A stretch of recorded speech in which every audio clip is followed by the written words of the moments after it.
Before we begin, thank you very much to no one today, actually. Yes, we've finally broken the streak. The original intro just felt kind of like an anticlimax at this point. For joining the Patreon campaign.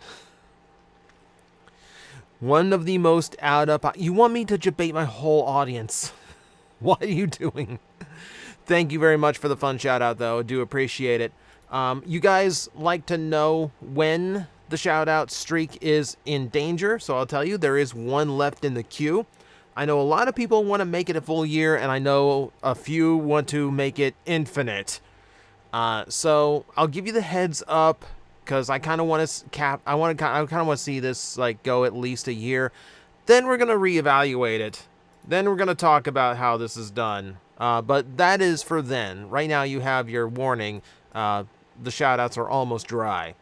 But we're talking about something that's a little bit more newsworthy, a little bit more interesting than that.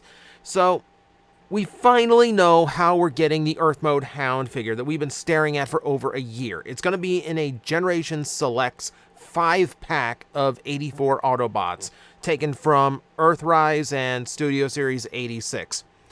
Along with Hound, you're going to be getting a new take on Sunstreaker, Jazz, Wheeljack, and Trailbreaker.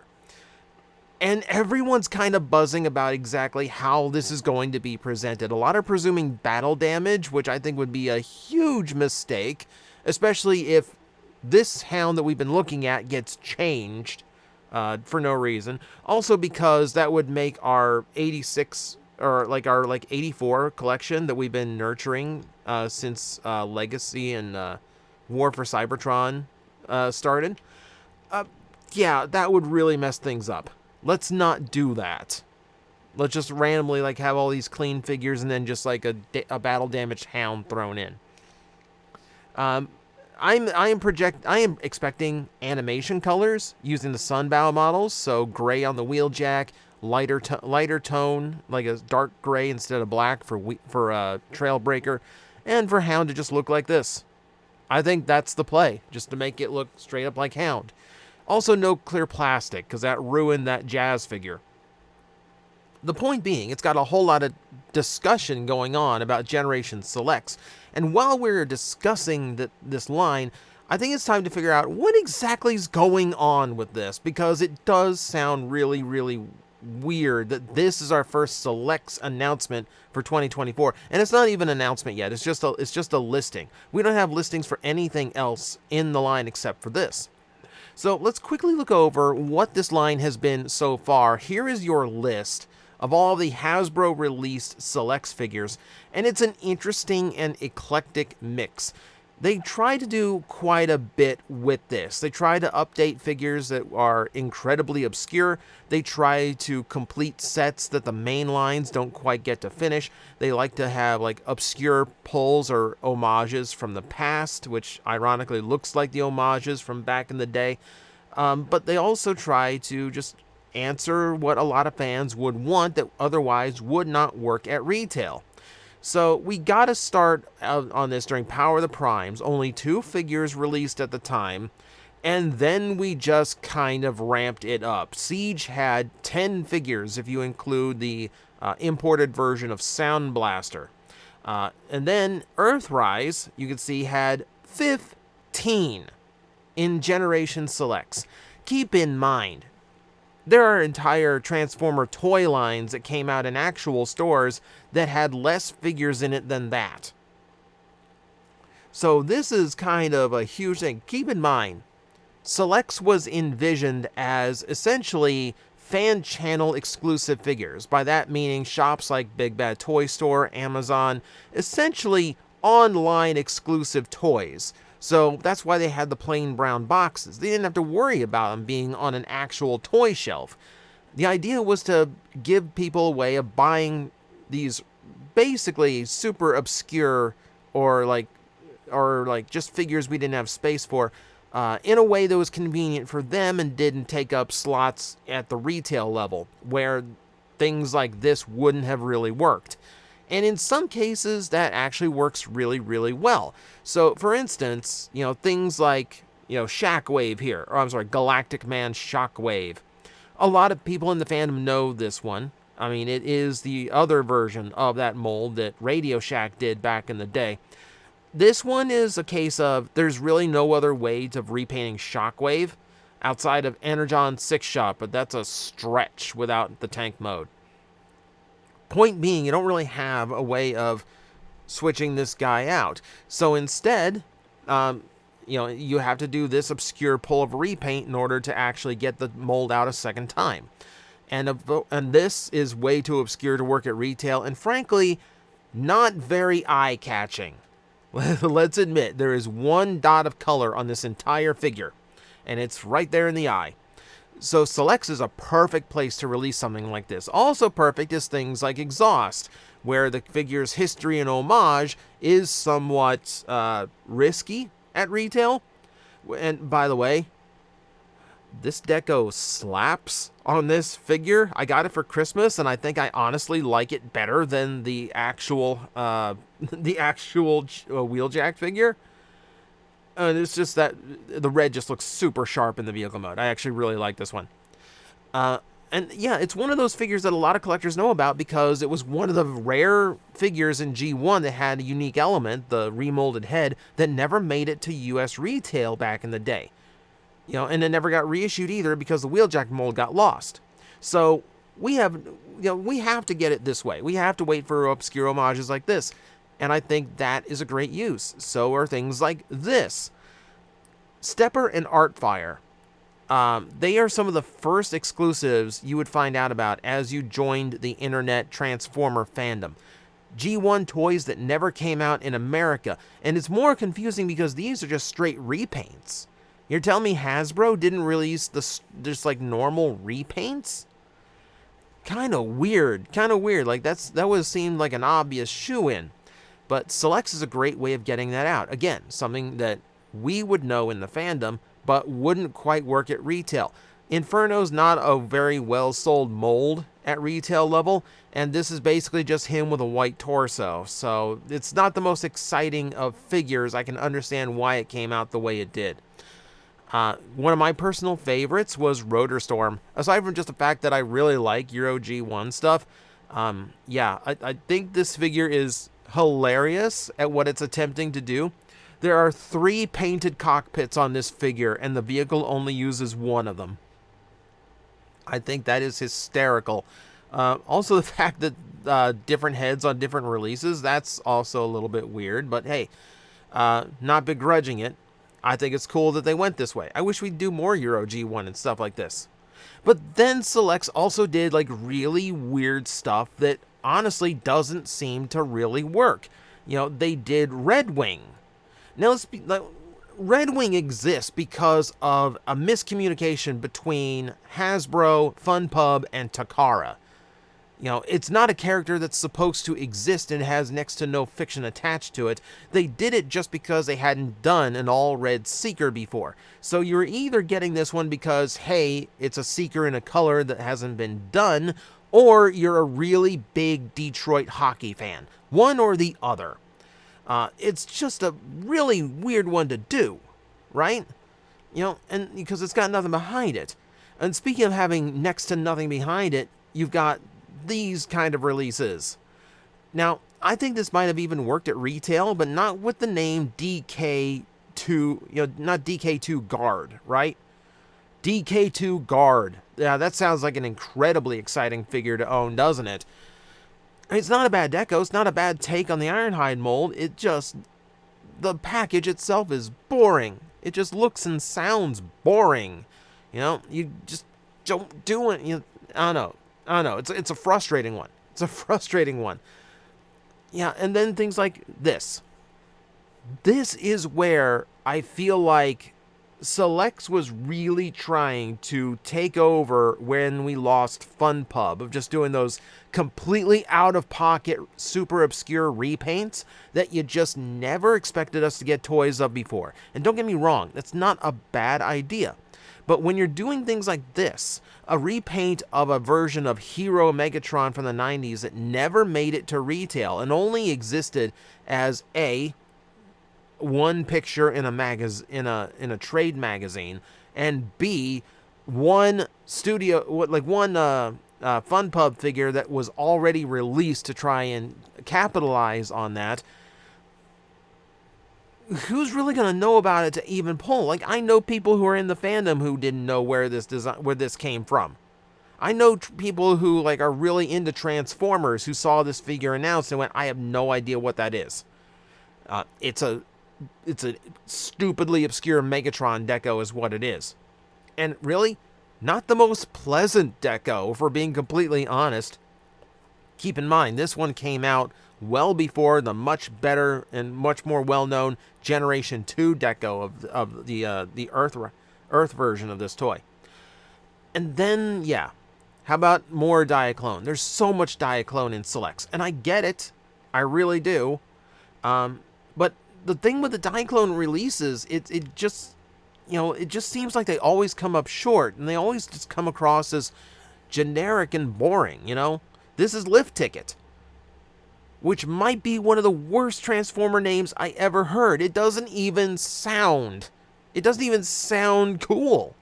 Like, even if you can get someone behind the yellow and red McDonald's deco on this thing, the name is Lift Ticket. I mean, it sounds like a coupon for the rideshare service. And this is something Hasbro should have known about. Traditionally, the Diaclone-based stuff, unless it has some basis in fiction somewhere, unless it's been able to stand out a little bit more, like your exhausts, something like that, unless it's been designed to stand out, it just flounders. And they should have known from BotCon's failure with this exact same character. 2015, BotCon did a bunch of Diaclone homages, and they tanked. This is taken from the Collector Club online store. Just before they lost the license, they had to fire sale everything they owned before midnight struck on January 1st of the next year. And everything went on deep discount. Like, I think this set went even cheaper at some point than when I took this screen grab. And it's freaking bizarre to me that, like, when you have proven failure, that collectors just don't want figures in this assortment, not in the way that is actually sustainable for a toy line. It's weird to me that they would try again. When you have this, way of producing incredibly interesting toys, you'd go down a boring route. And I know there's Diaclone collectors out there, but between Masterpiece Diaclones being slow to sell and these collector-driven ones being even worse to sell, granted, they start off overpriced, but even when they got affordable, they were still having trouble selling them. It just blows my mind that they would try again. I mean, they're just trying to get a repaint out of the hoist mold. I get it. You can doll it up better than this. You can do a better job than this, I feel. So, I feel like character selection selects down, and I think is one of the reasons why. But just poor character selection, poor deco selection. Releasing a lot of things that only a few collectors are going to want that doesn't really have wider appeal. But I think another reason is because these were supposed to be fan channel items. Supposed to be things that you only found online. But that's not how things stayed. You could find these at GameStop. And the problem is, these were the plain brown boxes, so the only thing you had to go by was the name on the sticker. When I went to GameStop, the rare times I actually found these, I usually found them with the top flap of the box cut off, so you could actually see the toy inside. Long before Hasbro decided to do away with that plastic window to protect the toy, you had retailers like GameStop that had to put this toy out sans lid, just so people knew what they were buying before they bought it. You could stand there and actually look up the name and actually Google it, but let's be honest, when you're browsing through a toy section, you're just in the mood to buy a toy, you're not going to wait around and go through that process because 9 times out of 10 it's not going to be something you're into. When, there's something, just right beside it that you know exactly what it is just by looking at it, and that's the more interesting proposition. I really think with GameStop's case, it was almost an accident, right? I feel like with GameStop, finding things like this, I think Hasbro offered them to GameStop, fully expecting them to be released on their website, on their online store, and then they just sent them to the retail stores instead. I don't know if you guys are aware of this, but the people running GameStop kind of don't know what they're doing. I know that might be shocking to some of you, but I think it's true. Now, and this was just what happened here. Like, really, in America, most of this stayed fan channel, so you didn't really get a whole lot of this. But go elsewhere. Things like this is what you saw. So, this was in Mexico. What figure is which? Which figure of these, which selects figure am I looking at? Which ones do I have to choose from on these shelves? Do you know? I don't know. Do you think this helped anyone at all? Really? When retailers were buying them like this and putting them out like this. The thing is, like, you don't realize how important packaging is until you actually see really, really bad packaging. Then, and only then, do you realize how important some of this stuff is and how much you take it for granted. I would much rather take a window with no, plastic bubble on it than this if I'm at a store and I'm in the mood to buy a toy. I see the Renegade logo down below. I don't know if that's exhaust or bug bite. I see the Autobot logo up top. I don't know if that's DK2 guard or whatever, like, it's just a mystery box, and that's not how to do it. And that's not the only place. Here's a shot out of Singapore of a bunch of antagonies stacked up. Now, at the very least, yeah, like, you can actually see the design on the box, but that still doesn't tell you what you're buying. It doesn't tell you that, Antagony comes with a second head. It doesn't even tell you that the figure is painted black. It's just a picture of what looks like Inferno, and most people browsing on a shelf isn't going to know that. You're still not seeing what you could buy. And then when, this is just like one figure. Here's a shot out of Taiwan. This is a mess. This is an absolute mess. It's just ugly on a shelf. Like, I don't know how they thought this would work, both in retailer and Hasbro themselves. So this is where you start coming across a problem with this, where, okay, in America, fine, it's mostly online. But once you deal with international businesses that don't want to do it or can't do it through an online store, they start stocking the shelves with it, and this prevents them from selling because they just look boring or people don't know what they're buying, which is just a terrible practice. So I can absolutely see why, they would be dialing it back in the most recent years, and why Select seems like it's winding down and going a different route at the very least, because this is a mess, and like, I can't even give Hasbro credit. I can't even give Hasbro credit for the boxes themselves. Like, oh, well, I mean, at the least they put the design schematic, they put a drawing of the figure on the box to help. They're lifting the art from Takara's boxes, and they're just copy-pasting it onto their own. So I can't even give them credit for that. They're still just trying to be as cheap as possible. Which, if that translates to more accessories, more retooling, more paint, okay, fine. But, jeez. How hard is it to just print out a sticker and put it on top of a brown box, just so you at least know you have some idea of what's inside there?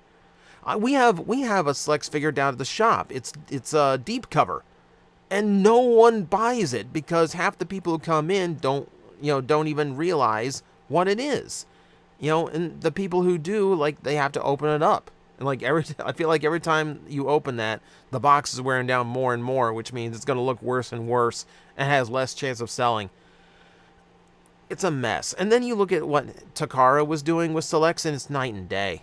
It's really night and day. They do some of the same figures like the Power Dasher and Nightbird, but then you get straight into Star Convoy. And admittedly, it's a rough Star Convoy, but it's still cool that they did it. They did the Seacons. Look at how much retooling went into the Seacons, and those were Selects releases. That's insane to me. Super Megatron is almost 100% a retool. You know, it's using the guts of Titan's Return Galvatron and like the legs of him. That's literally it. And that's a really, really cool figure for them to have done. You know, I think they were knocking it out of the park when they were doing their generation stuff, when they were doing their select stuff. You know, and that was cool. You know, and they seem like they got out of it way sooner. They haven't done one since they have not done, nearly as much as Hasbro. And even then, you can see they are being much more cautious. They didn't release DK2 Guard, for instance.